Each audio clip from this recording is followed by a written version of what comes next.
Assalamualaikum warahmatullahi wabarakatuh. Salam sehat untuk kita semua. Semoga kita semua selalu mendapat perlindungan Allah Subhanahu wa taala ya. Diberikan nikmat sehatul afiat serta dimudahkan segala urusannya. Amin ya robbal alamin. Nah, kesempatan kali ini Mimin akan membagikan satu cerita misteri. Seperti apa ceritanya? Mari kita mulai.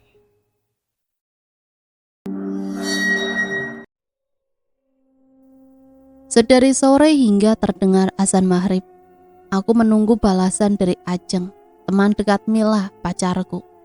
Tapi tak kunjung muncul notif atas namanya. Apa mungkin mereka bersekongkol menghindariku? Bagaimana dia bisa mengelabui notif? Padahal keterangan dibaca, tapi masih conteng satu. Jarang sekali, bahkan hampir tak pernah aku mengalami gangguan jaringan. Ponsel bergetar, bulu meremang. Sial. Kurai jaket sebelum membukanya. Panggilan dari Ajeng, lekas ku angkat. Mainlah denganku, Mas. Disusul suara berisik seperti radio soak. Apa ini? Jeng? Halo? Telepon terputus. Kuhubungi lagi dan tak aktif. Bisa-bisanya dia iseng. Atau barangkali lobet. Tak kuhiraukan teleponnya yang tak jelas. Dan kembali mengulang pertanyaan sama dengan sebelumnya. Berharap ketika ponselnya aktif, dia akan membalas. Minta nomor Mila yang baru dong, sudah seminggu, nomornya gak bisa dihubungi. Tak ada balasan. Menyakitkan memang. Bertahun-tahun jadian, sebulan jarang menjawab telepon, dan sudah seminggu tak ada kabar. Bahkan nomornya tak aktif. Tadi siang kulihat Mila jalan bersama seorang pria di dalam mobil menuju puncak. Aku hanya ingin memastikan apa itu benar dirinya. Malam ini aku yang tengah ada di luar kota. Setelah bulan lalu kami bicara serius, membicarakan rencana pernikahan. Begitu tabungan abang cukup, aku akan langsung melamarmu. Mila tersenyum. Ia mengiyakan semua ucapanku. Dia pun juga tengah sibuk memulai kursus hingga tak masalah jika kami LDR-an. Malam ini kami kembali melakukan hubungan intim seperti biasa. Sebagai perpisahan sementara. Dialah cinta pertamaku yang ku tembak saat usianya masih SMP. Hingga sekarang sudah setahun lulus SMA. Loh, kok hubungan intim? Kalian kan belum menikah? Ah, tak usah ceramah. Sedari dulu aku memang tak mengerti agama. Beragama hanya membuat terkekang, tak bisa gerak semauku.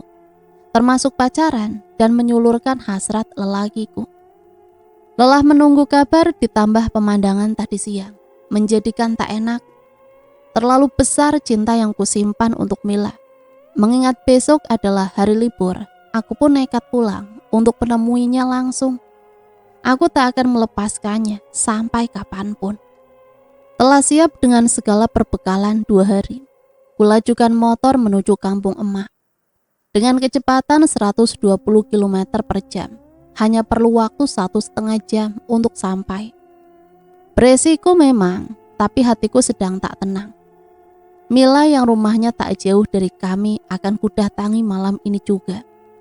Sampai halte tak sengaja, ku tangkap sosok Ajeng, duduk dari jarak 30 meteran. Ingin memastikan, ku kurangi laju kecepatan dan berhenti parkir di samping trotoar. Pantas saja ia tak cepat mengisi baterainya yang habis. Rupanya ia ada di luar. Baru saja meletakkan helm, Ajeng berdiri akan masuk bus bersama penumpang lain. Ajeng, Jeng. Sia-sia, dia tak mendengar dan bus melaju.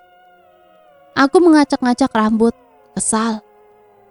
Malam terasa begitu dingin, merasuk hingga menembus jaket kulit yang aku kenakan.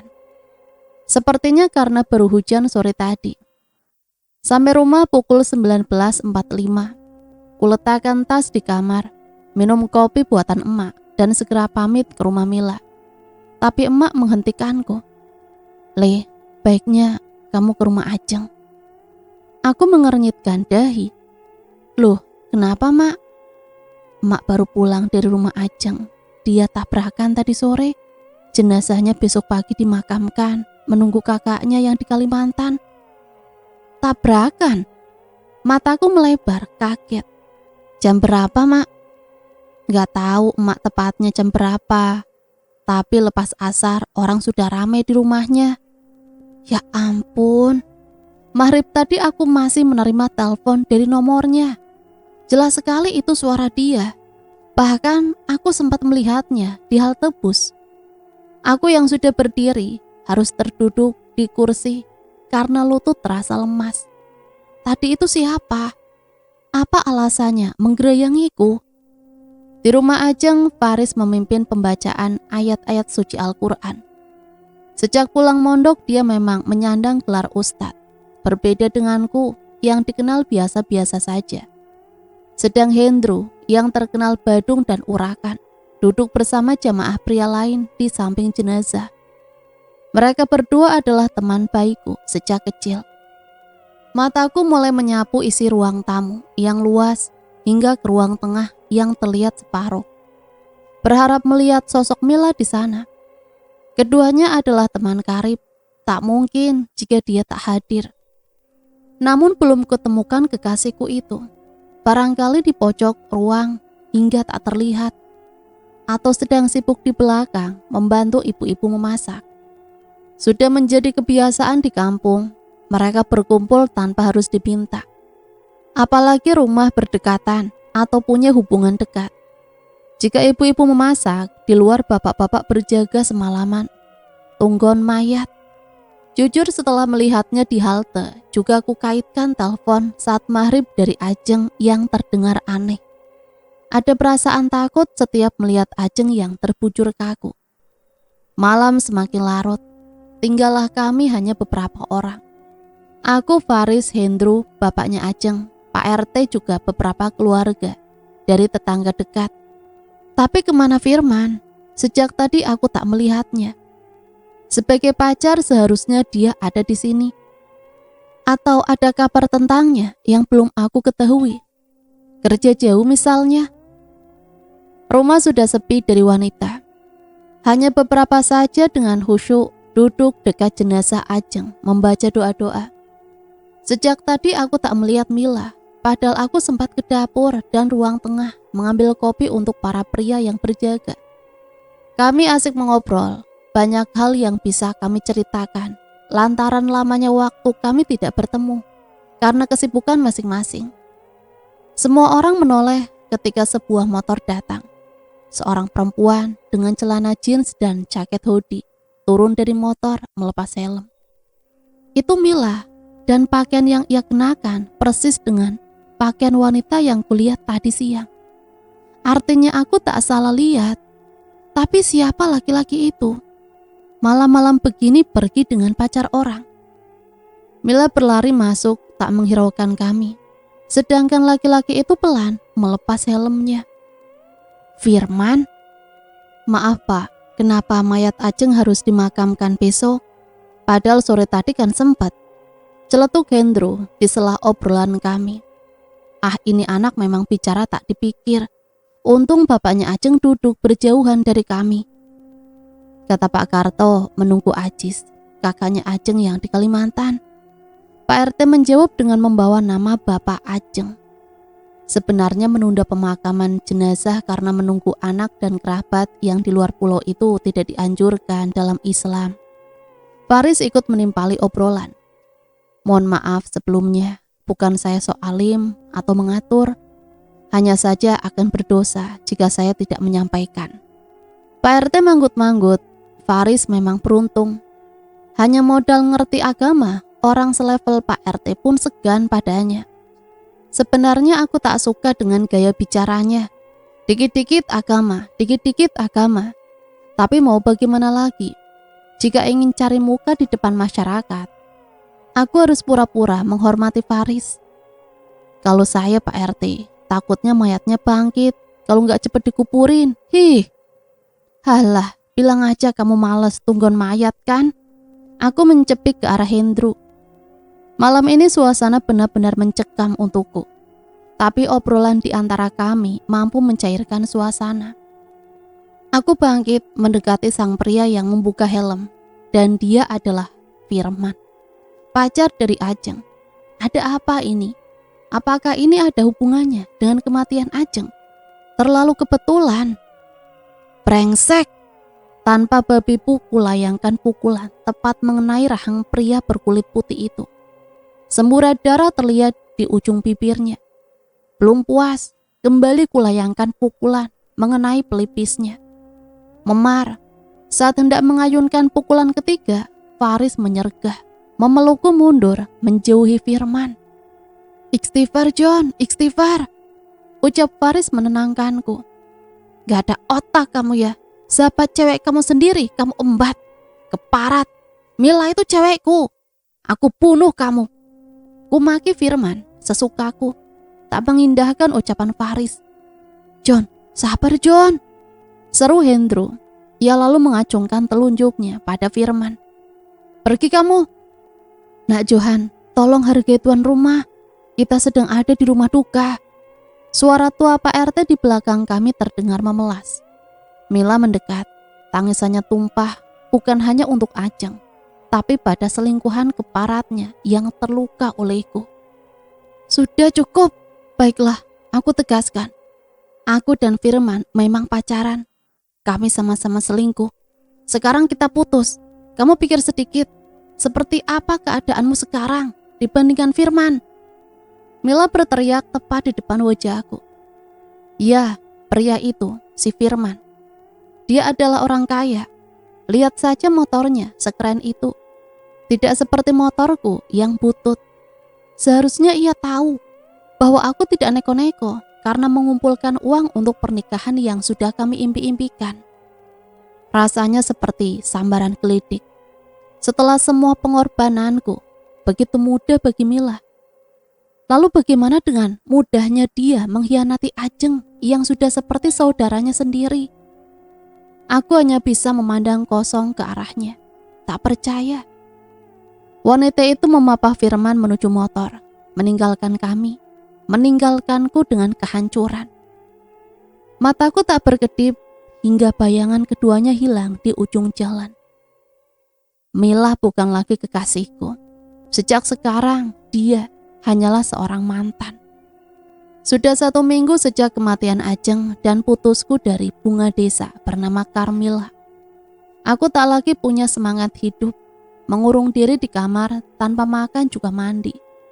Hidupku sudah hancur dan tak berarti. Tak ada tujuan, tak berguna meneruskan pekerjaan di luar kota. Bertahun-tahun aku memberikan semua yang dia inginkan. Cinta, waktu, uang, tapi semuanya tak berarti saat pria seperti Firman merayunya. Pria OKB yang mengubah wanitaku jadi pengkhianat, mengkhianatiku juga Ajeng. Apa ini alasan Ajeng menampakkan diri padaku? Dia tahu aku menderita setelah tahu Mila selingkuh dan memintaku mati bersamanya. Lagi-lagi bulu kuduku meremang. Suara pintu terdengar mengagetkanku. Le, John, wes toh, jangan lama-lama ngambeknya. Itu loh dicari Hendro. Emak berteriak dari depan pintu. Tak aku hiraukan. Masuk ke dalam selimut, berniat tidur. Hendro pasti akan bicara tidak jelas, bukan membuatku tenang, tapi semakin pusing. Tapi hawa dingin yang menjalar ke seluruh tubuh yang meski rapat tertutup selimut membuatku kembali membukanya dan cepat-cepat keluar. Ada yang tak beres. Ada apa? Ku ambil posisi duduk dengan malas di samping Hendro. Lemes banget sih kamu, gak makan tak? Pria bertato itu geleng-geleng melihat keadaanku. Aku memang bosan hidup, tapi juga belum ingin mati. Benar kata Hendro, aku tak makan seminggu ini. Tapi sebelum aku mogok makan, aku membeli persediaan sekotak jelly drink penahan lapar di warung Pak Ijul. Dengan begitu aku masih bisa bertahan. Mana bau lagi?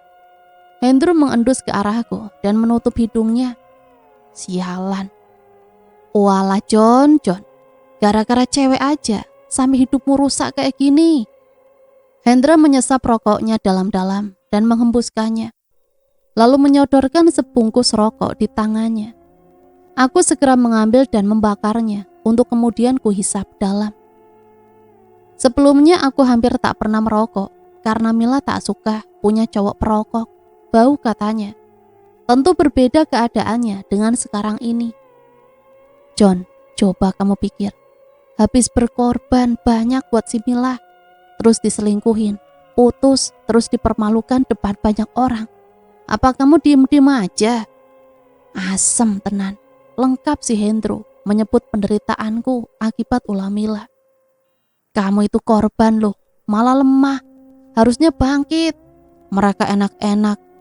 Lah kamu malah kayak orang gila kayak gitu. Hendro mulai memanas-manasi. Tapi kalau dipikir, benar kata Hendro. Di sini aku korban. Korban setelah banyak berjuang. Kenapa bukannya bangkit malah menyiksa diri? Sedangkan mereka enak-enakan menghabiskan setiap detik bersama. Membayangkan itu, dadaku bergemuruh. Apa kamu gak sakit hati tak? Hendro memegang pundakku.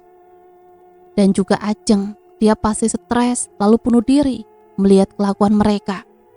Hendro bicara pelan dan menekan. Itu yang aku pikirkan sebelumnya. Ajeng mati setelah 1 minggu. Aku kehilangan kontak dengan Mila. Dan ternyata selingkuh dengan kekasihnya, Firman keparat itu. Gimana kalau kita kerjai? Maksudmu? Kita ke dukun. Apa? Aku melotot ke arahnya. Wis toh, cuma ini satu-satunya cara membalas dendam pada Firman. Sakit hatimu akan terbalas sempurna. Tawa Hendro pecah. Ia lalu menaikkan sebelah bibir. Tampangnya memang cocok sekali jadi preman. Assalamualaikum. Kedatangan Firman menghentikan obrolan kami. Waalaikumsalam. Jawab Hendro cepat dan pelan, menunjukkan sikap tak suka pada Firman. Tentu saja karena keduanya seperti minyak dan api, memiliki dua karakter berlawanan dan tak bisa menyatu. Besok akan ada pembongkaran makam di desa kita. Apa? Aku terkejut, begitupun Hendro. Sontak mengubah posisi duduknya yang menyilangkan kaki di atas kursi. Ia turunkan menghadap Faris. Kenapa? Ada apa? Tanya Hendro antusias. Orang tuanya Ajeng memimpikan Ajeng berbarengan selama 3 hari berturut-turut sejak malam kedua kematiannya. Mereka pikir Ajeng ingin menyampaikan sesuatu. Ada yang tak beres dengan mayatnya. Jadi Pak Karjo dan istrinya meminta pihak berwajib mengotopsi jenazahnya. Ajeng? Seru Hendro seperti kaget. Sudah kuduga, malam saat tunggon mayat, aku sudah merasa ada hawa aneh di rumah Ajeng. 3 hari setelahnya, warga kampung heboh. Hasil jasad Ajeng setelah diotopsi, yang ternyata tengah berbadan 2. Itu sangat mengejutkan. Di saat dia hamil, dikhianati, tentu saja rasa sakitnya jauh berlipat-lipat lebih menyiksa dibanding diriku. Sore itu beberapa orang berkumpul di pos ronda. Hendro tiba-tiba menarikku menjauhi keramaian. John, gimana? Kamu lihat sendiri kan? Ini bukan hanya balas dendammu, tapi juga Ajeng. Mana tahu Ajeng mati dibunuh pasangan selingkuh itu. Batinku semakin meradang. Bagaimana bisa mereka setega itu pada Ajeng? John, jawab, jangan diam aja. Ayo kita ke lereng Gunung Semeru. Ucapku mantap. Hendro tersenyum miring, puas mendengar jawabanku. Lihat saja Mil, aku akan menunjukkan rasa sakit yang sebenarnya padamu dan Firman. Dari pos ronda melewati rumah Ajeng, aku lihat Faris dan Ajis bicara serius di teras rumah. Tak menghiraukan, aku tetap berjalan menuju rumah, bersiap untuk pergi bersama Hendro ke lereng Gunung Semeru keesokan harinya. Sampai rumah aku melihat Kanaya sedang bicara dengan emak. Ada tentengan plastik kresek di tangan. Sebenarnya ia baru pulang dari warung. Saat melihatku datang, Kanaya hanya mengangguk sekali dan berpamitan pergi pada emak. Wih, aku dikacangin. Kanaya benar-benar berubah. Dulu dia anak yang asik, bukan pemalu seperti sekarang. Bertahun-tahun tak melihatnya, lantaran menempa ilmu di pondok pesantren. Dia menjelma menjadi sosok lain yang sama sekali aku tak mengenalnya. Mungkin dia merasa sudah alim hingga memandangku rendah dan kotor. Terlebih dia sudah menjadi sangat cantik. Jujur saja, aku merasa direndahkan oleh sikap acuhnya itu. Apa aku perlu pelet sekalian dia besok? Ish, ku tepis pikiran itu. Dia tidak merugikanku seperti Carmilla. Wah, Kanaya itu manis yole, soleha lagi. Aku pengen punya mantu kayak dia loh. Kamu bisa nyariin gak? Mak terus bicara sambil melihat Kanaya yang sudah jauh meninggalkan kami. Tak kuhiraukan ucapan emak dan berlalu masuk ke dalam. Aku merebahkan tubuh ke kasur kecil tanpa ranjang di kamar. Aku mencoba memejamkan mata. Namun lagi-lagi bayangan Ajeng berkelebatan. Entah ini hanya halusinasi atau dia benar-benar ada di sini, mengajakku pergi bersamanya. Mas John, suara Ajeng memenuhi telinga. Walau bulu kuduku masih meremang karena ulah hantu Ajeng, aku berusaha keras tidur lebih awal. Tak aku pedulikan ucapan emak dari luar. Walah John, selesai makan jangan langsung tidur. Ini juga masih maghrib leh. Pamali tidur maghrib. Selimut ini cukup membantuku menenangkan diri dan hanyut ke alam mimpi. Pagi hari di pos ronda, Hendro sudah menunggu dengan jaket dan helm di kepala. Gunung Semeru memang terkenal sangat dingin. Apalagi saat malam hari nanti. Tanpa pakaian tebal kami bisa terkena hipotermia. Kita berangkat sekarang. Ayo. Sesampainya di area memasuki Gunung Semeru, kami harus memarkirkan motor karena rumah dukun itu harus ditempuh dengan berjalan kaki. Hutan yang lebat mengelilingi gunung. Layaknya para pendaki yang ingin mencapai puncak, kami pun harus menempuh dengan cara itu. Konon ada misteri yang tak bisa dipecahkan manusia yang menyelimuti Gunung Semeru. Kisah-kisah misteri ini terus turun-temurun sampai di telinga para pendaki. Ada yang percaya, ada juga yang menganggapnya sebuah cerita khayalan. Dari sekedar arwah juru kunci gunung yang sering memberi peringatan. Ada patung prajurit Majapahit yang hanya bisa dilihat mereka yang punya mata batin. Jelmaan Dewi hingga kesurupannya para pengunjung. Aku dan Hendro berjalan pelan. Matahari mulai terasa hangat. Namun setelah berjalan, cahayanya hilang. Karena tertutup pohon-pohon besar menjulang di atas kami. Dingin hingga kami menyilangkan tangan di dada, memeluk tubuh sendiri. Terus berjalan sampai di sebuah gapura. Gapura ini hanya terlihat untuk tamu yang diterima John. Kamu lihat enggak? Aku mengangguk. Sesakti itukah Ki Joko Gendeng? Hingga di sebuah rumah dengan dinding dan lantai papan ulin klasik. Cepat, kita sudah sampai. Tunggu sebentar, Ndro.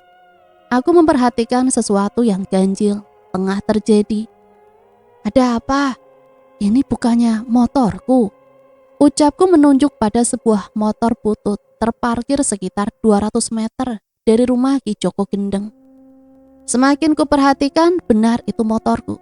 Dan di sampingnya, jalan kami masuk sebelum tersesat di hutan berjam-jam lamanya. Wuh, dasar gemblung kamu, muter-muter segala. Ternyata rumahnya sedekat ini. Kutoyor tubuh Hendro. Ia hanya cekikikan. Sorry, aku juga lupa. Naik ke teras, pintu rumah tersebut terbuka dengan sendirinya. Seorang pria parubaya dengan tubuh berisi, berpakaian khas dukun, duduk di depan banyak sesaji, merapalkan mantra-mantra, lalu menghentikannya begitu kami melangkah. Arwah gadis penasaran yang ingin menyampaikan rahasia besar padamu. Tapi karena kalian beda alam, hanya ada ketakutan dan ketakutan yang kamu alami. Gadis itu baru saja meninggal dan kamu adalah orang pertama yang menghubunginya. Tangan dukun itu menaburkan sesuatu di atas api kecil di hadapannya. Benar yang ia katakan, tapi Mbah, maaf, apa Mbah yakin jika perempuan itu gadis karena dia meninggal dalam keadaan hamil, Mbah?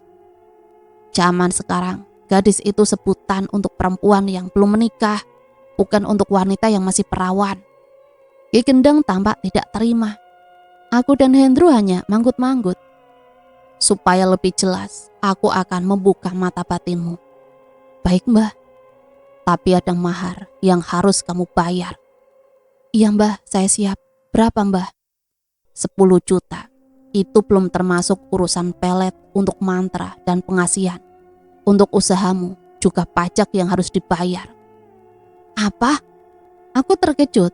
10 juta hanya untuk menyelesaikan masalahku dengan hantu Ajeng. Bagaimana? Kamu ada uang gak, John? Apa mau aku bantu? Aku mendesah, tak ingin merepotkan Hendro urusan uang. Aku masih punya tabungan 27 juta. Itu tabungan yang tadinya akan kugunakan menikahi Mila. Baiklah. Bagus. Ini belum selesai. Ki Joko Gendeng mengeluarkan sebuah buntelan berisi tulisan Melayu, menerangkan bagaimana mantra itu bekerja. Dengarkan saya baik-baik. Pertama, agar arwah gadis itu jinak dan tidak menerormu, kamu harus mengambil kain kafannya dan menguburnya bersama rambutmu tepat malam Jumat Kliwon jam 12 malam. Jika tidak, dia akan terus meneror seumur hidupmu. Manik hitam Ki Joko menatap tajam padaku. Aku menjadi begitu tegang. Begitupun Hendro yang terlihat berubah air mukanya. Bagaimana cara aku mengambil kain kafan Ajeng? Sedang ronda di kampung kami berjalan sangat tertib. Sesungguhnya ada kecemasan untuk bergabung dengan dunia ilmu hitam dan perdukunan seperti ini. Banyak cerita terdengar bahwa bersekutu dengan jin itu bagian dari dosa syirik besar yang tak terampuni. Tapi sakit hatiku sudah diupun-upun pada wanita matri bernama Mila dan Firman selingkuhannya. Membuatku lupa hingga melangkah kemari. Sampai di sini dan terlanjur membayar 25 juta. Aku masih diminta melakukan banyak ritual agar tujuanku benar-benar terwujud. Ternyata benar, derita mantan itu tak berkesudahan. Melihat keraguan dari mimikku, Ki Joko Gendeng mengucapkan sesuatu. Kamu tenang saja, jin yang aku berikan padamu ini adalah jin Islam, jadi tak terkategori syirik. Nih, lihat saja, mantranya pun dari Quran. Mau bagaimana? Uang sudah terlanjur masuk, nasi sudah menjadi bubur, sudah kadung basah, nyemplung saja sekalian. Meyakinkan hati, berusaha menepis semua keraguan ini adalah jalan yang benar. Kuucap bismillah. Setelah membaca mantra dan mengoles minyak yang katanya adalah makanan jin yang menjadi khodamku, dan aku benar-benar bisa melihat banyak penampakan di sekitar. Sontak aku menjerit-jerit karena takut dan terkejut. Begitupun hantu Ajeng berdiri tepat di sampingku. Pantas saja selama ini aku sering merinding. Sesampainya di rumah setelah menempuh perjalanan panjang ke kota Lumajang, emak menyambut kami. Semangkok bubur kacang ijo hangat segera disuguhkan. Nikmat sekali, ditambah jahe merah yang diberi ibunya Ajeng, oleh-oleh aji sepulang dari Kalimantan. Wih, nikmat tenan nih John. Mak, makasih ya mak, sering-sering ya. Hendro menyantap dengan lahap. Aku juga melangkah tanpa peduli sorot tajam mata dengan lingkar hitam Ajeng yang diarahkan padaku. Tinggal selangkah lagi. Kau akan kembali mengejar-ngejarku karena tergila-gila padaku Mila. Dan pada saat yang sama, aku akan mencampakkanmu. Tak sadar aku menghantam meja di depanku dengan ekspresi penuh emosi. John, kamu kesambet tak? Hendro melihat heran padaku. Memegang sebuah mantra, foto Mila dan sapu tangan miliknya, terngiang ucapan Ki Joko Gendeng. Ini adalah pelet jaran gendeng. Levelnya di atas jaran goyang. Efeknya jangan ditanya. Hanya saja, jika ada pantangan yang kamu langgar, petaka akan datang padamu. Petaka? Kaget sejenak, tapi tak mengapa. Aku bisa mengatasi itu. Pelet jaran gendeng merupakan ilmu pelet tingkat tinggi. Dengan kekuatan magis luar biasa besar dalam memelet atau meluluhkan hati serta sukma seseorang. Siapapun yang berada dalam pengaruh ilmu pelet jaran gendeng akan tunduk, patuh dan jatuh cinta sedalam-dalamnya kepadaku. Bahkan selalu membayangkan aku dan setiap mimpinya. Dahsyatnya kekuatan ilmu pelet jaran gendeng tak jarang menjadikan targetku Mila merasa bingung. Sering melamun dan seakan linglung karena dalam pikirannya hanya ada aku seorang. Ilmu pelet jaran gendeng ini paling tepat diamalkan pada malam hari. Tak perlu malam Jumat Kliwon. Yang penting sasi suro seperti ini. Sebab seseorang akan lebih mudah terkena pengaruh pelet ini ketika sedang dalam keadaan tidur. Dan sasi seperti ini, kekuatan energi gaib sedang berkumpul di tanah Jawa. Yang kita pijak sekarang, cukup dengan menggunakan foto orang yang bersangkutan dengan media. Ilmu pelet jaran gendeng sudah dapat kamu praktekkan menurut tata cara yang telah kusebut tadi. Tapi ingat, pantangannya hanya satu. Selama pelet itu bekerja, kamu tidak boleh jatuh cinta pada siapapun, kecuali target yang sudah terkunci. Untuk apa aku jatuh cinta? Hatiku sudah mati. Untuk Mila pun yang tersisa hanya kebencian. Aku yakin saat ini Mila sedang memimpikanku. Dasar lacur. Keesokan paginya, pelet telah bekerja. Aku keluar kamar dan akan ke kamar mandi. Emak menegur. "Leh, itu Mila nungguin dari tadi." Pasti ajian jarang gendeng sudah bekerja. Biarlah, akan kubuat dia menyesal karena mencampakkanku. Sengaja berlama-lama di kamar mandi agar dia juga berlama-lama menunggu. Rasakan itu, jalang. Sambil bersiul menuju kamar setelah mandi, terlihat di depan pintu rumah, kanannya menyodorkan sesuatu pada emak. Apa yang dilakukan gadis sombong itu? Aku berjinjit mengintip dari balik lemari hias di ruang tamu. "Ini mak, kebetulan Umi kelebihan, belikan kerudungnya. Sayang kalau nggak dipakai." Ya ampun, kenapa Kanaya tersenyum? Terkesima dengan senyumannya, tak sadar aku tersenyum. Entah bagaimana ada desiran halus menyusup ke hati. Astaga, segera aku tepis pikiran aneh pada gadis sombong itu. "Wah, terima kasih nak Kanaya, ayo masuk dulu." Emak memegang tangan gadis itu, tapi rupanya Kanaya enggan masuk karena melihat Mila yang duduk gelisah di teras sambil sesekali melihat ke arahnya dan emak. "Gak usah mak, Kanaya ada janji sama temen, jangan lupa dipakai kerudungnya ya mak." "Mbak Mila, aku duluan." Gadis sombong itu ramah juga. Mila tak banyak merespon, hanya senyum orang yang sedang memelas. Dengan santai aku masuk ke dalam kamar, mengganti handuk yang hanya membelit pinggang ke bawah dengan pakaian terbaik, agar Mila melihatku dengan penuh sesal. Selesai ritual mempertampan diri, kutemui Mila yang sudah menunggu sejak tadi, mengambil posisi duduk tanpa menyapa. Mila sepertinya sengaja memakai pakaian seksi lebih dari biasanya untuk menarik perhatianku. Tapi justru melihatnya, hatiku terasa merutuk. "Maaf Mila, aku tidak bisa menerimamu lagi. Mantan itu seperti ludahan kotor." Dengan percaya diri, aku menolak sebelum dia mengutarakan semua isi hatiku. "Apa?" Mila terlihat kecewa. "Iya, aku tahu semua maksudmu datang kemari." Mila menaikkan sebelah bibirnya. "Kamu pikir aku kesini mau minta balikan dan mengemis cintamu?" Ia keluarkan sesuatu dari tasnya. Aku mengerutkan dahi, tak percaya dengan sikapnya. Apa yang terjadi? "Nih." Mila membanting sebuah kertas tebal dengan banyak bunga-bunga terbungkus plastik. Mataku terbelalak tidak percaya. Surat undangan pernikahan. Sekuat apapun kamu mencoba mengganggu hubunganku dengan Firman, itu semua sia-sia. Tidak ada alasan untuk kami menunda pernikahan. Mila bangkit dari duduknya, melihat padaku penuh emosi. "Maksudmu?" "Iya, aku akan menikah dengannya minggu depan. Jangan pernah lagi usik hubungan kami. Aku tidak akan diam melihatmu mengganggu Firman." Mila meninggalkanku, berjalan ke arah mobil yang parkir tak jauh dari rumahku. Ada Firman di dalamnya. Sejak kapan mobil itu terparkir di sana? Lagi-lagi aku harus sakit hati. Lalu peletku, 25 juta dan gagal. Apa yang salah? Aku harus cepat menghubungi dukun gendeng itu. Ini penipuan namanya. Baru saja akan masuk ke dalam rumah, Hendro datang. "Halo John." Laki-laki bertato itu datang dan memelukku. "Alah John, kenapa kamu gak bilang sejak dulu kalau kamu suka sama aku?"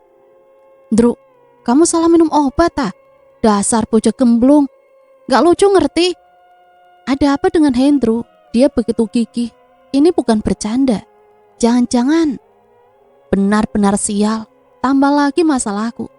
Padahal besok malam itu hari terakhir kesempatan memusnahkan hantu Ajeng. Tapi Hendro berada dalam mantra pelet. Bagaimana dia bisa membantuku? Ya, ternyata aku salah pelet. Ternyata aku malah memelet Hendro. Langsung aku menelpon Mbah Gendeng. "Saya sudah lakukan semua sesuai apa yang Mbah perintahkan, Mbah. Foto barang target? Benar, sudah betul, Mbah. Berarti mantra. Apa yang kau ucap?" "Mantra? Sebenarnya saya lupa, Mbah. Biar saya ambil catatannya. Nanti saya hubungi sebentar lagi." Aku menutup telepon dan akan masuk ke dalam rumah. Aku dikejutkan oleh keberadaan Faris di depan pintu. Kami saling memandang. Jangan-jangan dia sudah... "Kamu main dukun, John?" tanya Faris dengan tatapan tak percaya. "Kamu salah denger, Riz. John, apapun alasannya, main dukun itu haram, syirik." Faris itu begitu menyebalkan. Dia bukannya mendengar ucapanku, malah mengekoriku, masuk menuju kamar. "John, bertobatlah, syirik itu dosa besar." Ya elah, ini orang. Terpaksa ku hentikan tangan yang hendak membuka pintu kunci, menghadap pada Faris, sehingga kami berhadapan, mencoba memberinya pengertian. "John, buka John sayang. Ayo, katanya mau bikin anak." Hendro terus saja menggedor pintu. "Itu apa, John?" Faris bertanya heran. "Si Hendro kena rabies, jadi ngomongnya ngelantur." "Bukan, itu bukan kena rabies. Dia pasti kena efek dukunmu itu. Awas ya kalau kamu bilang-bilang warga." "John, sadar John, ini sangat berbahaya. Biarkan aku membantu." "Istighfar John, istighfar." Tapi mau bagaimana lagi daripada aku diperkosa Hendro. John, ada-ada saja. Emangnya kamu tadinya mau melet siapa?" Sialan si Faris. Setelah tubuh Hendro terikat, Faris keluar mencari sesuatu. Entahlah, aku tidak peduli. Dengan cepat aku pergi ke kamar, mencari catatan mantra dari Ki Gendeng, mengamati setiap kalimat. Tidak membuang waktu, aku segera menghubungi Ki Joko Gendeng dan menceritakan semuanya. Ki Gendeng menjelaskan secara gamblang agar pelet itu segera berpindah pada Mila. Paham dengan penjelasannya, ku tutup telepon dan setengah berlari keluar kamar di mana Hendro terikat. Tapi begitu sampai, Hendro sudah kelojotan di lantai dengan Faris yang membacakan ayat-ayat Al-Quran di sampingnya. Apa yang Faris lakukan? Dia merusak rencanaku. Jika pelet itu sirna karena ulahnya, bagaimana dengan 25 jutaku? "Riz, apa yang kamu lakukan?" Aku mendekat, berusaha menghentikan ritual yang menyakiti Hendro. Namun baru beberapa langkah seseorang mencegahku dengan menarik lenganku. Seorang wanita berkerudung dengan tangan terbungkus dan masker menutup wajahnya. "Awas mas, jin dalam tubuh Mas Hendro sedang bereaksi." Sadar, aku menoleh pada wanita itu. Ia segera melepas tangannya. Mungkin ia takut aku marah. Oh bukan, sepertinya lebih pada dia menyesal. Refleks memegang dan segera melepaskan karena jijik. Karena setelah mendengar suara dan ku perhatikan wajahnya yang tertutup masker itu, dia adalah Kanaya, si gadis sombong yang jangankan menjabat tanganku, bicara padaku saja najis. "Kenapa? Apa kamu jijik?" seruku pada Kanaya. Ia melihat lekat ke arahku. Matanya terlihat melebar dengan alis menyatu, lalu menggeleng pelan. Tidak mempedulikan Faris yang membaca lantunan Quran dan adiknya yang mengekor. Aku memegang Hendro yang berguling-guling di lantai. "Ndru, kamu kuat. Ayo lawan, bangun Ndru." Namun sial, Hendro tiba-tiba muntah ke bajuku. Ia masih tak sadarkan diri untuk diajak bicara. Faris tidak berhenti. Ia sengaja membawa Kanaya rupanya untuk membantu. Makanya mas, tadi aku minta mas gak deket-deket karena jinnya keluar. Ia bereaksi muntah dan meraung-raung seperti ini. Kanaya membersihkan pakaianku dengan tisu dan mengumpulkan dalam plastik yang sedari tadi ia pegang. Dia tidak jijik, apalagi yang ia bersihkan muntahan Hendro yang baunya khas pete dan jengkol busuk, sangat bau. Saat memperhatikan kesibukannya, netra kami sempat bertemu beberapa saat. Ada rasa yang aneh. Gadis itu terlihat canggung dan segera menarik tubuhnya menjauh. Entah apa yang ia pikirkan, jelasnya sikapnya membuatku juga sedikit canggung. Mengalihkan perhatian pada Faris, aku berseru, "Riz, bisakah kamu menghentikan ini semua?" Tidak menjawab dan melafalkan doa-doa. Kanaya malah memberi isyarat dengan telunjuk di mulutnya agar aku diam dan tidak mengganggu. Dia sepertinya belum tahu bahwa aku tengah memainkan pelet yang nyasar ke tubuh Hendro. Mengingat itu membuatku kesal. Bagaimana ini? Sepertinya ajian dari Ki Joko Gendeng kalah kuat dengan ajian yang Faris amalkan. Ajian apa sebenarnya itu? Sial, Faris tidak bisa diremehkan. Fokus pada bacaannya malah membuatku mual dan nyaris hilang kesadaran. "Hai, gadis sombong," lirihku pada wanita itu. Matanya membulat seolah ia tak percaya aku menyebutnya gadis sombong.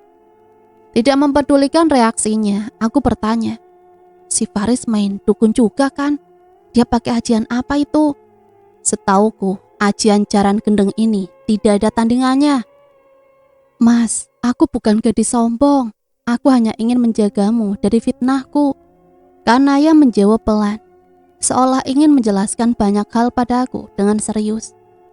"Dan itu bukan permainan dukun. Kak Faris sedang meruqyah jin yang menempel di tubuh Mas Hendro." Ucapan Kanaya membuatku merasa bersalah. Benar, sejak awal harusnya aku bisa berpikir bahwa ia sudah lama tinggal di pondok. Tentu saja lingkungan pondok sudah mengubahnya menjadi gadis alim yang pandai menjaga diri. Aku hanya tidak bisa menerima jika orang yang pernah akrab denganku tiba-tiba menjaga jarak seperti ini. Singkat cerita akhirnya sudah beres, Hendro sudah sadar kembali. Sudah selesai semuanya, sudah baik-baik saja. Aku mau pulang, siap-siap bantu Ajis. Sebelum kedatangan Ajeng, Faris dan Kanaya berpamitan. Dengan tergesa aku dan Hendro berjalan menuju rumah Ajeng. Terlihat ramai meski tak seramai saat hari kematiannya. Beberapa keluarga menunggui dan Pak RT. Di pintu dapur aku melihat Kanaya dan ibunya. Entah kenapa jadi senang melihat gadis itu. Beberapa detik aku memperhatikan.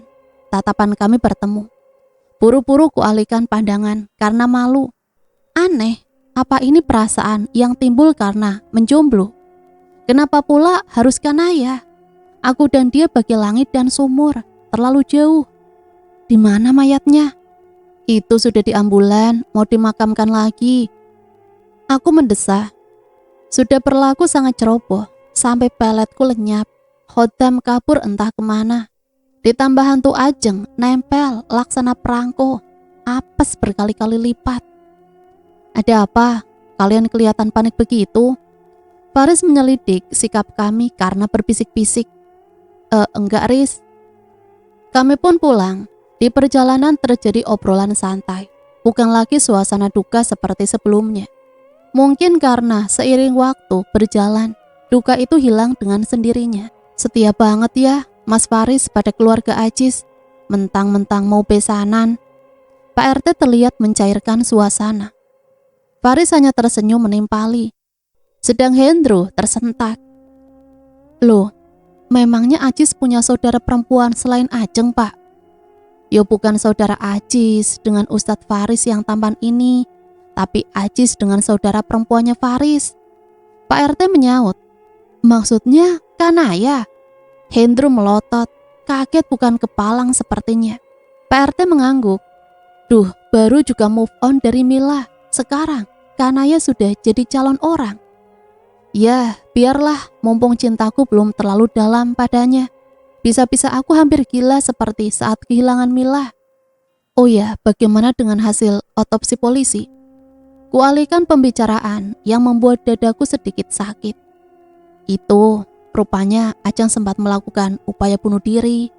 Tapi, Bapak Ajeng tidak sanggup melanjutkan ceritanya. Pak RT menepuk-nepuk pundaknya. Aku merasa bersalah menanyakan hal demikian.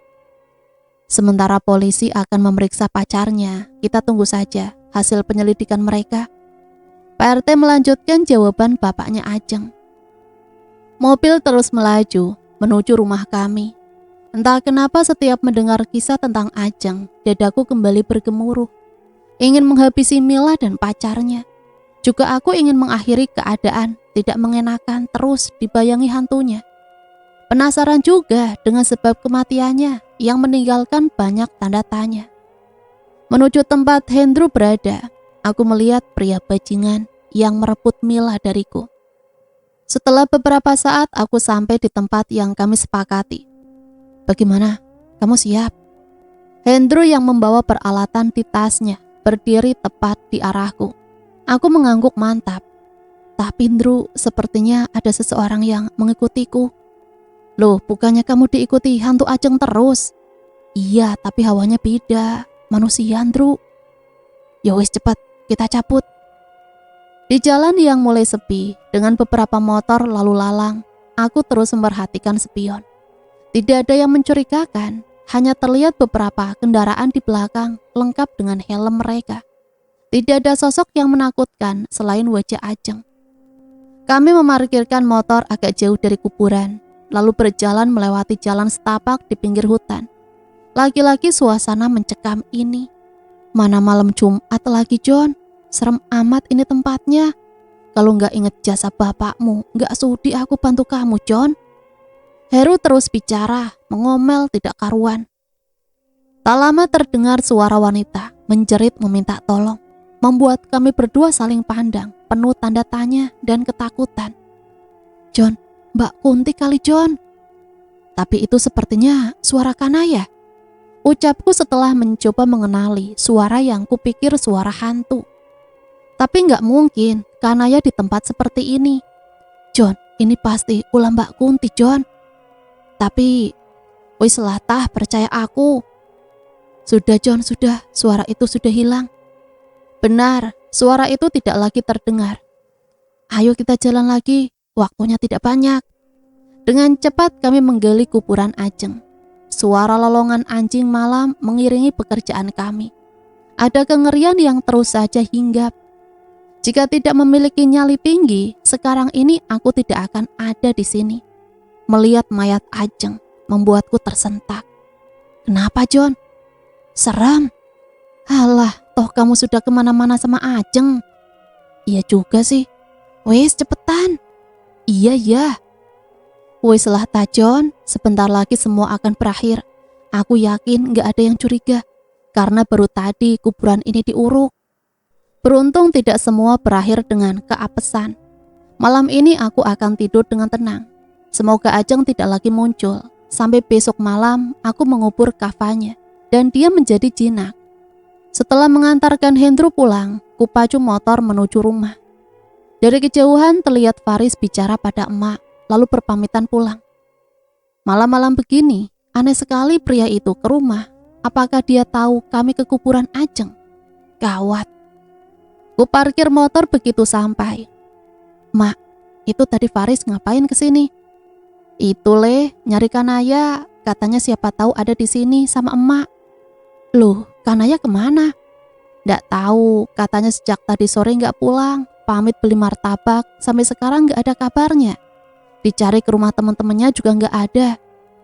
Jadi dia hilang, Mak? Iya, duh kasihan, mudah-mudahan cepat ketemu. Aku langsung ingat suara Kanaya saat sedang di kuburan. Jangan-jangan benar itu dia. Loh, mau kemana lagi tengah malam begini, Maaf, Mak, ada yang ketinggalan di hutan. Coba saja tadi aku langsung mencari asal suara itu. Dia pasti sedang dalam bahaya. Kembali menyusuri jalan ke kuburan yang sepi. Tak lagi kuhiraukan rasa takut yang sebelumnya ada. Yang ada hanyalah harap Kanaya baik-baik saja. Aku yakin itu tadi suaranya. Jika setan, kenapa suaranya kentara sekali? Bahkan Hendro juga mendengar. Di jalan setapak asal suara itu, aku berteriak memanggilnya. Kanaya! Kanaya! Sampai di sebuah gubuk tepian hutan, sebuah gubuk kecil terbuka. Lampu temaram terlihat di sana. Tidak peduli lelah terus berjalan mendekati gubuk. Dan aku menemukan sesuatu yang kuyakini sebelumnya. Suara tangis wanita. Kanaya, tak percaya dengan apa yang kulihat. Dia mendongakkan kepala tanpa kerudung. Masih dengan isak yang sedari tadi aku mendengarnya. Ia duduk dengan memeluk kedua kakinya yang dilipat. Apa yang terjadi? Kak, Kanaya, apa yang terjadi? Ku dekati gadis itu, namun dengan cepat ia beringsut menjauh. Apa itu? Darah. Mataku tertuju pada kaos yang membungkus kakinya. Jangan mendekat, Mas. Kanaya meraih khimar yang tak jauh dari tempatnya duduk, lalu memasang asal. Mimik mukanya masih takut, syok dan ada isak kecil di sana. Dengan mata merah dan hidung yang terus berair, meski ia seka berkali-kali. Apa yang sebenarnya terjadi? Siapa yang menyakitinya? Ada yang meremas dalam dadaku menyaksikan semua itu.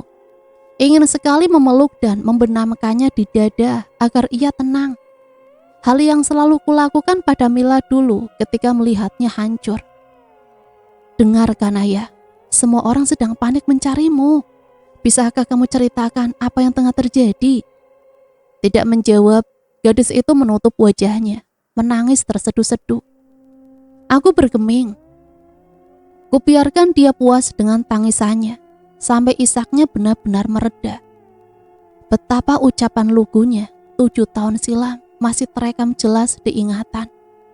Kanaya yang masih berumur 10 tahun, di sela kejahilannya saat aku dan kakaknya bermain, ia sering mengatakan ingin menikah denganku.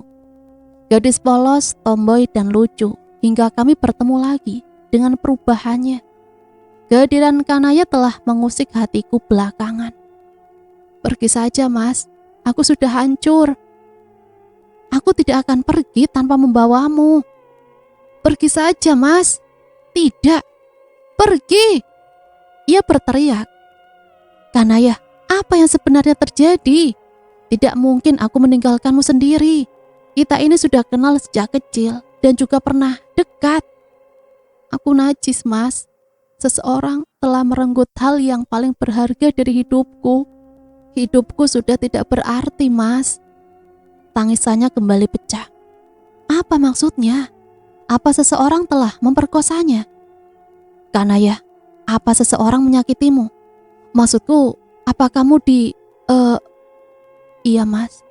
Aku telah diperkosa, Mas. Aku wanita ternoda. Aku wanita hina, Mas. Gadis itu terlihat sangat hancur. Bagaimana denganku? Aku bahkan entah berapa ratus kali berzinah. Jangankan merasa buruk sepertinya, dosa saja aku tak ingat. Apalagi merasa hidupku hina dan ternoda. Kanaya, kamu bukan wanita hina. Ini bukan kemauanmu. Ucapku, rupanya membuat air matanya kembali menggenang. Siapa yang melakukan itu? Kanaya menggeleng dengan tatapan kosong ke depan. Aku tidak mengenalnya, Mas. Baiklah, kita cari tahu nanti. Sekarang hubungi Faris. Keluargamu sudah sangat khawatir. Bajingan itu membuang ponselku saat aku berteriak dan berusaha melawan, Mas. Sudah, kalau begitu kita langsung pulang saja. Kanaya melunak yang menurut saat aku mengajaknya pulang. Ngomong-ngomong, bagaimana kamu bisa ada di tempat ini? Itu karena aku tersesat, Mas. Tersesat? Gadis itu mengangguk, tak menyangka bisa seakrab ini dengan Kanaya. Gadis yang beberapa hari lalu terlihat angkuh, yang sempat ku benci. Meski tak percaya dengan jawabannya, aku mendiamkan. Melihat keadaan Kanaya yang syok, tak tega menginterogasinya. Sepanjang perjalanan, gadis itu sama sekali tak berpegangan padaku. Kamu gadis yang berbeda dengan kebanyakan, Kanaya. Jika saja aku langsung datang saat mendengar suara yang memintamu tolong. Sepanjang bersamanya, hatiku terus berdesis. Namun ku tepis keinginan untuk bisa bersamanya. Apalah aku ini? Lagi pula sebentar lagi dia akan menikah dengan Ajis. Sampai di rumah Kanaya, Faris, Ajis, dan bapak Kanaya. Ajis, kakak Ajeng, sekaligus calon suami Kanaya, dengan cepat mendekat begitu ku parkirkan motor. Apa yang terjadi? Ia pandangi Kanaya dari atas hingga bawah. Sejurus kemudian beberapa pukulan ia layangkan ke wajahku, hingga pelipis dan sudut bibir berdarah. Hentikan! Kanaya berteriak. Faris pun mendekat, segera memegangi Ajis. Lepas Riz, dia sudah membawa Kanaya. Brengsek kamu. Kamu apain Kanaya? Wajah Ajis merah padam. Kita belum mendengar penjelasan mereka. Jika benar yang kamu tuduhkan, akulah yang berhak marah di sini, bukan kamu. Aku kakaknya. Faris menaikkan suara, hal yang jarang ia lakukan. Ajis tidak meronta seperti sebelumnya. John, jelaskan pada kami, bagaimana tengah malam begini Kanaya ada bersamamu? Sudah, masuklah. Tidak enak jika ada yang melihat di luar begini. Ayah Faris meminta kami masuk. Pria itu meraih kasar tangan Kanaya. Kamu harus jelaskan semuanya. Ia pasti merasa muak melihat penampilan putrinya yang acak-acakan. Di sofa, Kanaya menunduk dengan meremas gamisnya. Matanya basah. Di sampingnya ada ibu yang memeluk. Semua ini bukan salah Mas John. Kejadiannya sudah beberapa jam lalu, sekitar jam 10. Dia menarik paksa Kanaya ke sebuah gubuk dan ucapannya menggantung. Sedang Mas John baru saja datang. Lalu bagaimana John bisa ada di sana? Ayah Faris terlihat serius. Hatinya pasti hancur. Putri yang ia jaga dengan nyawanya sejak kecil tiba-tiba menghilang dan kembali dalam keadaan sudah dirusak seseorang. Demi apapun, aku akan mendapatkan pria itu dan membunuhnya. Aziz menarik nafas berat, meninggalkan rumah Faris tanpa mengucapkan apapun. Bukannya Umi sudah bilang, jangan keluar lewat maghrib, apalagi pergi tanpa mahram. Kamu kan sudah selesai mondok, jadi harusnya kamu tahu itu Kanaya. Gadis itu diam, rona sesal memenuhi wajahnya. Tak lama ia kembali terisak. Lihatlah, calon suamimu sudah pergi. Sekarang kalau sudah begini, Umi bisa apa? Siapa lagi laki-laki baik yang mau sama kamu? Lelehan bening mengalir di pipi wanita parubaya itu. Bagaimana jika kamu hamil? Ibu itu mengguncang tubuh Kanaya. Maaf Umi, suara Kanaya serak karena tangisan. Terlambat untuk minta maaf. Semua sudah hancur Kanaya, sudah hancur. Benar, bagaimana jika setelah diperkosa, dia hamil? Nama keluarganya akan hancur karena kasus ini. Aku akan bertanggung jawab. Jawabku datar dan mantap. Semua menoleh padaku. John, Faris terlihat tak percaya, begitupun Kanaya. Sesaat ruangan hening, hati deg-dikduk. Apa yang akan mereka katakan untuk kemauan yang kuucapkan secara refleks ini? Akan sangat memalukan jika orang tua mereka menolakku mentah-mentah. Tak berapa lama Kanaya bangkit dari duduk dan berlari ke dalam. Apa maksudnya? Apa dia tidak menginginkanku? Ya, siapa yang mau pada pria bajingan sepertiku? Bukan hanya bajingan, aku juga pria miskin. Lagi perasaan jatuh ini mendera, merasa jatuh di dasar samudra. Nasibku sungguh menyedihkan. Mereka bertiga yang tersisa di ruangan ini selain aku, mendesah berat, kompak. Tapi bagaimana kamu bisa ada di tempat di mana Kanaya berada? Ayah Kanaya masih penasaran. Bagaimana aku akan menjawabnya? Tidak mungkin aku bilang ke sana, mengambil kain kafan Ajeng untuk menjinakkan arwahnya yang mengikuti. Bukannya diambil jadi mantu, bisa-bisa aku dilaporkan Pak RT, Pak RW, dan juga Hansip. Lalu disidang di tengah warga desa, lalu digebukin rame-rame. Kebetulan saya dan Hendro sedang ada kegiatan di area hutan itu, Pak. Aku menjawab dengan alibi. Jujur saja sebagai pria sejati, bohong bukanlah watakku. Ayah Faris manggut-manggut. bagus dia percaya. John, maaf saja, aku tidak percaya padamu. Faris melenggang pergi, masuk ke salah satu kamar di rumahnya. Sabar John, sabar, niat baik itu banyak cobaannya. Saya harap apa yang Nak John katakan benar. Terus terang, kejadian ini membuat kami sangat terpukul. Maaf jika kami mencurigai Nak John, karena Kanaya tidak pernah begini sebelumnya. Pergi malam-malam dan tidak ada kabar berjam-jam. Ibu Faris pun pergi setelah mengucapkan kalimat menyayat hati itu. Aku sendiri seperti orang bodoh di tengah keluarga ini. Aku pasti sudah gila. Hanya demi Kanaya berlaku sangat konyol. Ya sudah, lebih baik kamu pulang dan beristirahat. Saya sebagai bapak Kanaya berterima kasih sebanyak-banyaknya sudah membawa Kanaya pulang. Terima kasih juga untuk niat baikmu. Baiklah Pak, saya akan menunggu jawaban Kanaya. Ucapku meyakinkan ayahnya. Ayah Kanaya menepuk pundakku pelan.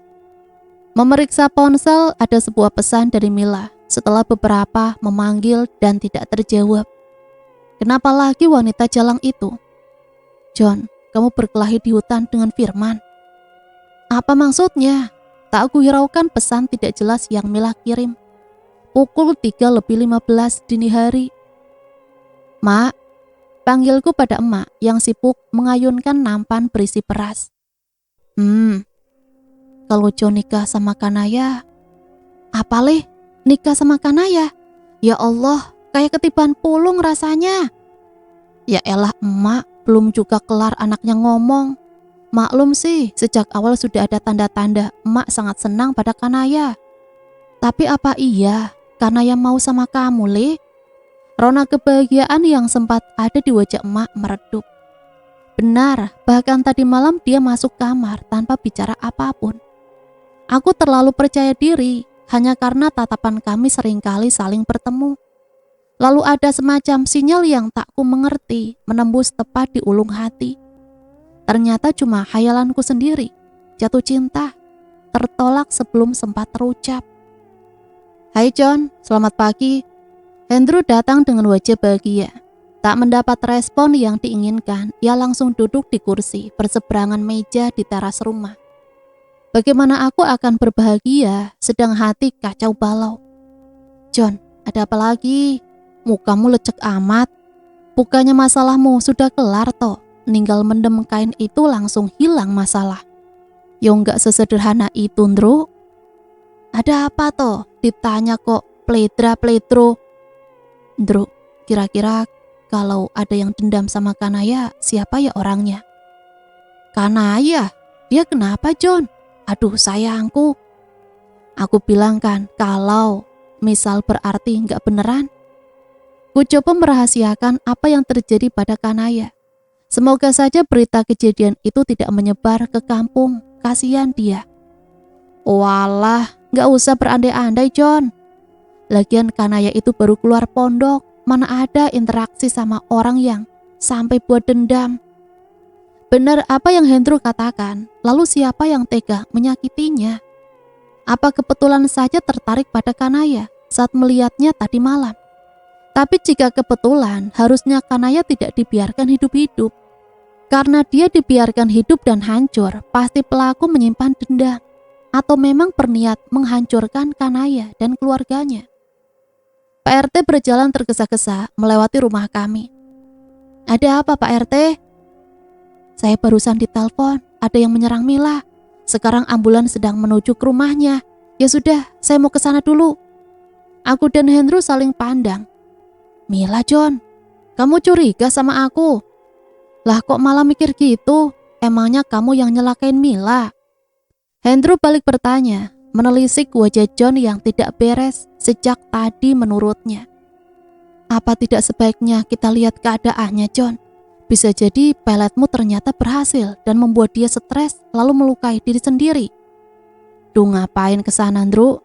Lagian pelet itu sudah lenyap, gak mungkin masih bereaksi. Ada apa? Mak John datang membawa sebuah piring berisi makanan. Itu loh, mantannya si John dijemput ambulan, tapi John gak mau nengok. Mila maksudnya? Iyo mak. Alah biarin, gak usah terlibat lagi dengan wanita seperti itu. Mak sudah senang John punya standar seperti Kanaya. Apa, Mak? Hendro melotot. Kanaya itu calonku, Mak. Hendro melihat pada John, tidak terima. Sedang John memalingkan wajahnya ke arah lain, berpura-pura tidak memahami maksud emaknya. Hendro, sudah jangan berantem gara-gara perempuan. Nanti kalau John nikah sama Kanaya, tak carikan yang lain buat kamu. Emak pergi meninggalkan keduanya. Awas kamu, ngianatin aku, John. Hendro mendelik, sembari tangannya menyuap ubi rebus dari piring yang ada di meja, hingga memenuhi mulutnya. Flashback. Mas, terima kasih untuk nasihatnya. Jika saja boleh milih, sejak lama aku tidak akan bertemu dan menjalin hubungan dengan Firman. Sebuah pesan Ajeng kirim pada seorang laki-laki yang pernah ia cintai. Dan seringkali jadi percik api saat tidak sengaja menyebut namanya di hadapan Firman.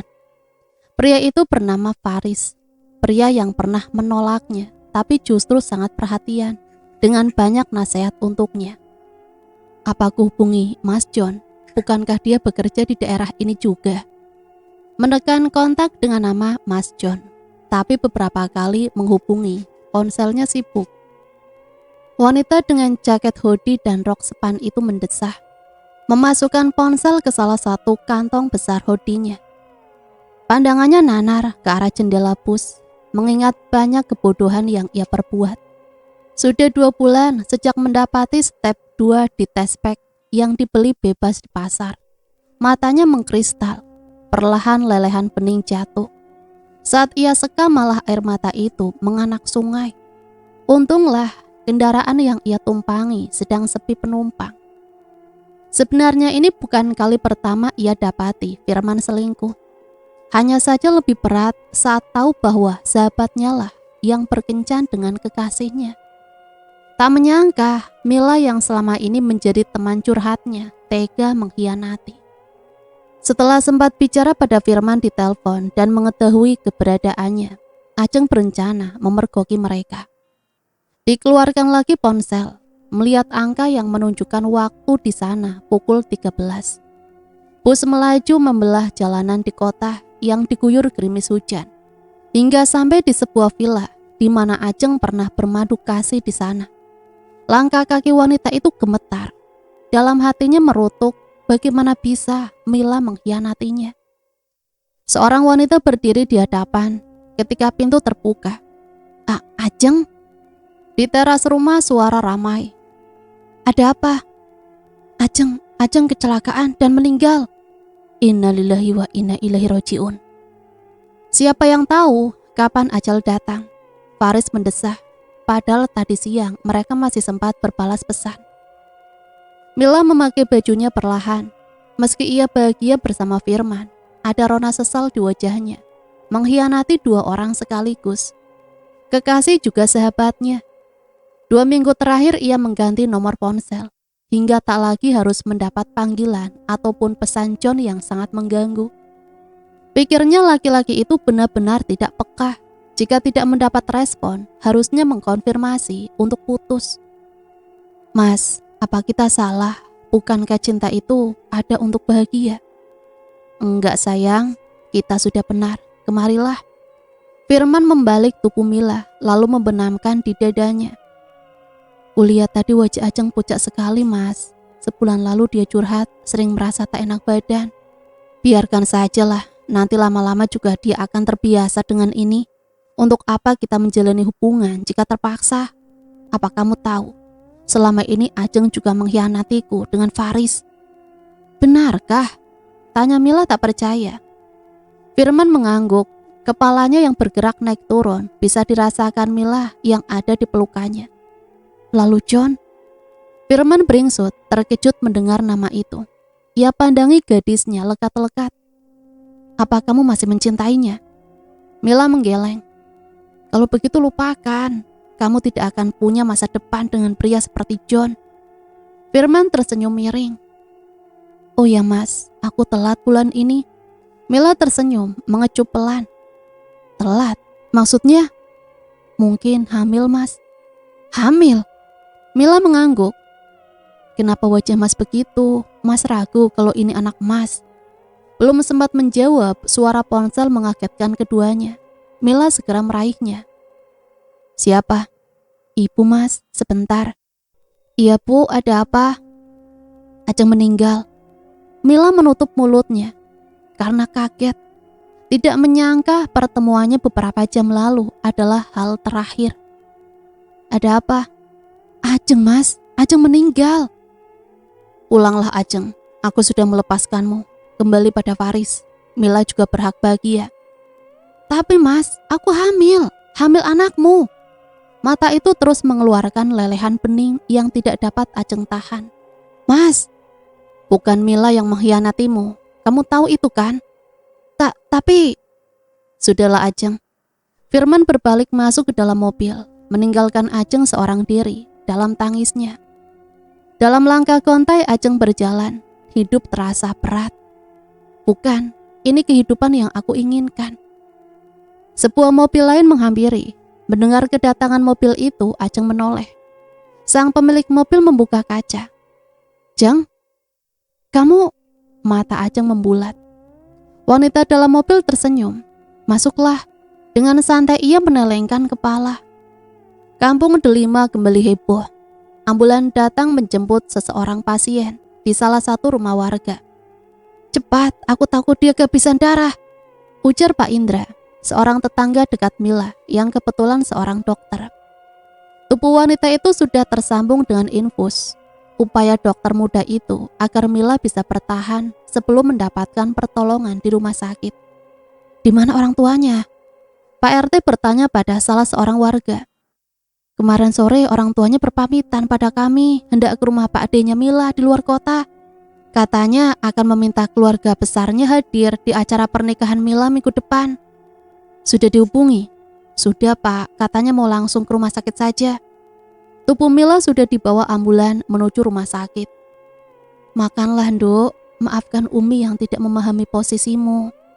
Ibu Kanaya mengusap pundak Kanaya yang duduk menekuk lutut dan meletakkan kepala di atasnya. Kanaya yang terus saja bersedih dan melewatkan sarapannya. Mengusap air matanya begitu ibu mengatakan permintaan maaf. Ia lalu memeluk ibunya, menumpahkan semua rasa sakit di dadanya. Sudah Kanaya, kalau kamu terus menangis, Umi jadi semakin sedih.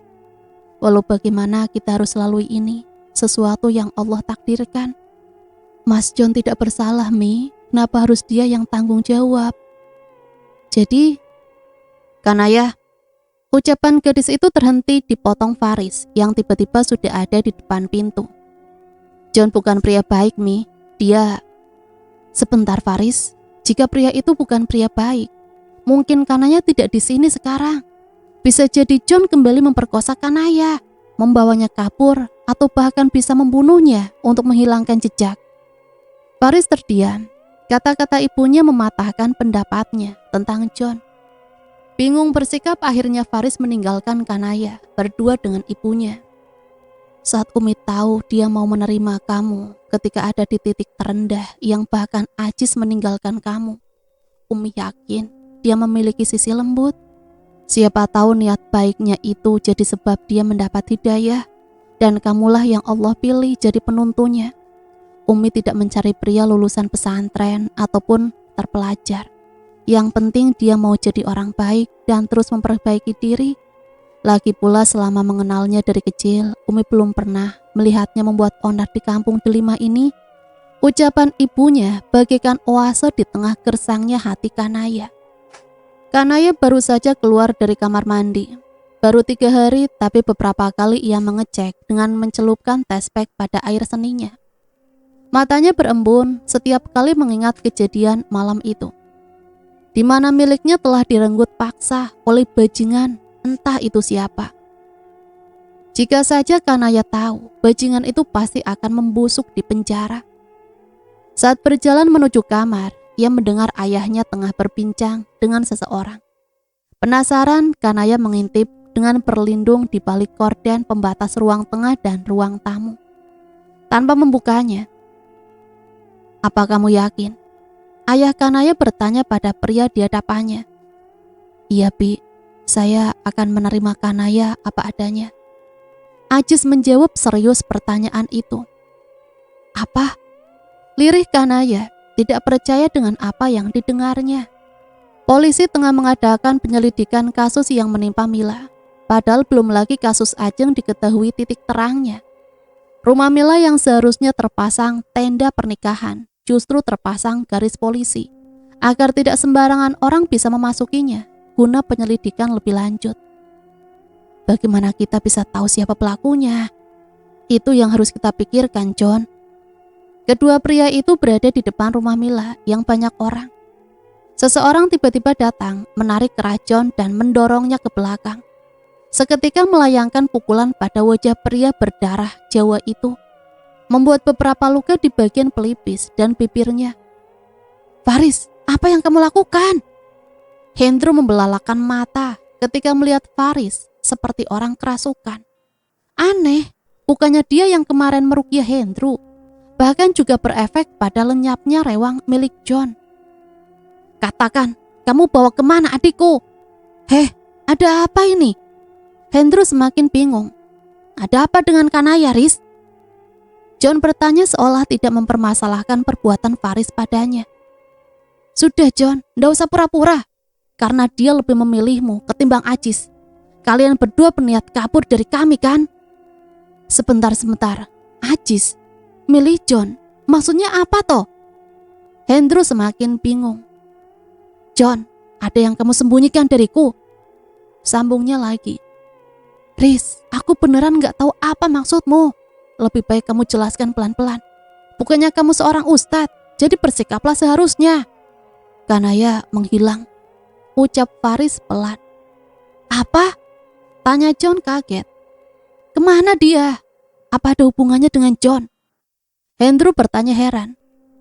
Apa John tidak bercerita padamu? Saat Kanaya menghilang, dialah yang menemukannya. Faris menatap Heru. Karena sikap sok pahlawannya, Kanaya semakin tergila-gila padanya. Faris nampak geram. Pria itu mengalihkan pandangan pada John. Aku tahu itu tujuanmu sejak awal kan? Kanaya memang bukan lagi gadis suci. Tapi aku juga tak mau sembarangan orang menjadi pendampingnya. Aku gak nyangka kamu main rahasia-rahasiaan sama aku, John. Apa aku kurang setia? Aku tidak seperti yang kamu pikirkan, Drew. Malam itu aku buru-buru karena tak mau sesuatu terjadi pada Kanaya. Melihat keadaannya, tentu saja tidak mungkin menceritakannya padamu. Setidaknya saat aku datang terlambat, aku bisa menjaga apa yang menimpanya agar tidak tersebar beritanya di luar sana. John melirik pada Faris, berharap pria itu memahami maksud baiknya. Memangnya apa yang terjadi pada Kanaya? Itu tidak penting sekarang. Yang terpenting keberadaan adikku itu. Faris rupanya mampu menangkap maksud John. Jika John yang bukan saudara saja bisa menjaga nama baik Kanaya, kenapa ia justru dengan mudah mengatakannya pada orang lain yang berpotensi tersebarnya aib sang adik? Iya benar, Riz. Aku ngerti siapa John. Dia memang sableng. Tapi dia tidak mungkin sejahat itu pada wanita. Terlebih Kanaya yang kami sempat dekat dan menganggapnya adik kami sendiri. Faris tahu maksud Hendro. Hanya saja dia perlu melampiaskan kecemasannya sekaligus rasa kesalnya pada John lantaran menjadi penghalang antara Kanaya dan Ajis. Kita lacak saja nomornya, Riz. Nah, ini sudah. Hendro berseru girang. Binar nampak di wajah John dan Faris. Akhirnya mereka menemukan lokasi Kanaya dan akan segera ke sana menjemputnya. Tunggu, kok lokasinya di kampung Delima? Mata Hendro memicing melihat lokasi di ponselnya. Mungkin dia ada di rumah salah satu temannya di kampung ini. John bicara dengan yakin. Hendro berjalan mengikuti arah map di ponselnya. Ini mah deket, John. Ayo. Keduanya mengekor di belakang Hendro. Langkah kaki mereka berhenti di rumah Faris, tepatnya di samping kamar Kanaya. Loh, Riz? Hendro melihat pada Faris dengan tanya. Sebentar. Sebenarnya ponsel Kanaya ada di kamarnya. Entah ketinggalan atau sengaja ditinggal. Ah, dasar Ustadz Somplak. Kenapa gak bilang dari tadi? Buang-buang waktu aja. Drew, kata arwah Ajeng Kanaya dibawa. Ucapan John menggantung karena ponsel Faris berbunyi. Faris yang sempat heran mendengar nama Ajeng dari mulut John, mengalihkan perhatiannya pada ponsel di saku. Ia segera meraih benda pipi itu untuk melihat siapa yang menghubungi. Matanya menyipit melihat nomor tertera di layar. Nomor baru. Assalamualaikum. Ya, Kanaya bersamaku. Sekarang giliranmu merasakan sakit, kecewa, dan dipermalukan itu, Riz. Memperkosa adikmu rupanya tidak cukup membuatmu malu dan terluka. Terpaksa aku jadikan dia sebagai umpan agar bisa membunuhmu secara langsung keparat. Seru seseorang di ujung telepon tanpa menjawab salam dari Faris terlebih dahulu. Apa maksudmu? Di mana adikku? Suara Faris meninggi, namun sayang sambungan terputus. Astagfirullahaladzim, ada apa ini? Pria bermata coklat itu terlihat bingung. Selama ini tidak punya musuh yang dibuat kecewa dan sakit hati. Apa yang sebenarnya terjadi? Kenapa harus Kanaya yang menjadi korban? Sini Riz, biar aku lacak nomornya. Kelamaan, kita tanya arwah Ajeng aja. Jeng, ayo bawa kami pada bajingan itu. Hantu cantik yang sedari tadi menyertai mereka itu mengangguk. Di dalam mobil sambil menyetir, Faris bicara. Drew, tetap lacak nomor ini. Aku tidak ingin terlibat persekutuan dengan jin. Faris memberikan ponselnya pada Hendro. Hendro mendesah meraih ponsel yang Faris sodorkan padanya. Mobil melaju membelah jalanan ramai hingga jalan sepi menuju puncak gunung. Semeru, lirih John. Betul, konon banyak orang memanfaatkan hal mistis di sini. Aku curiga lelaki yang membawa Kanaya adalah salah satu dari mereka. Kanaya baru saja bicara pada kami. Kami bahkan tidak beranjak dari depan kamarnya, tapi ia sudah menghilang di jam makan siang. Faris menjelaskan, ada rasa sesal atas menghilangnya sang adik. Tapi tidak semua orang yang bergelut dengan mistis itu orang jahat, Riz. Hendro membela diri. John menatap keluar jendela, pikirannya melayang pada Kanaya. Dalam hatinya berharap gadis itu baik-baik saja. John, katamu kemarin si Firman juga main pelet kan? Ajeng yang bilang, apa mungkin pria itu pelakunya? Firman. Faris berusaha mengingat sesuatu. Aku pernah dengar namanya. Oh ya, dia pacar Ajeng. Dia juga selingkuhan Mila. Hendro menimpali. Tapi aku tidak pernah punya urusan dengannya, apalagi sampai melukai. Ini aneh. Kamu aja mungkin yang gak sadar. Aku juga kalau bukan karena Kanaya gak tahan pengen. Sudahlah. Hendro terlihat malas melanjutkan ucapannya. Pria itu ingin menunjukkan pada Faris bahwa dendam itu muncul tanpa disadari. Setelah sampai pada tujuan yang ditunjukkan pada map di ponsel, terdengar suara meminta tolong Kanaya. John menoleh hingga Firman memanfaatkan kesempatan, mendorong tubuhnya hingga terjatuh. Seperti singkat kalah tarung, Firman berlari layaknya pengecut, tapi tidak ada yang bisa mengejarnya. Begitupun Ajeng, yang kehadirannya hanya bergerak atas kemauan John. Pikiran John hanya tertuju pada Kanaya. Ia segera bangkit dan berlari ke dalam rumah petak itu. Mendapati Kanaya yang terikat, tak membuang waktu pria itu melepas semua ikatan di tubuh gadis pujaannya. Mas John, aku takut mas. John terdiam, jantungnya berpacu cepat dan hatinya berdesir-desir karena ulah Kanaya. Ia merasakan debaran jantung Kanaya karena tubuh keduanya menempel. Detak jantung keduanya beriringan. Menyadari kesalahannya memeluk pria bukan mahramnya, Kanaya segera menarik tubuhnya. Astagfirullah, maaf mas. John masih terdiam, terpaku, tak percaya dengan apa yang baru dialaminya. Lelaki yang menculik Kanaya berlari cepat. Ia bisa menuju mobil yang diparkirkan tak jauh dari rumah petak di mana John dan Kanaya berada.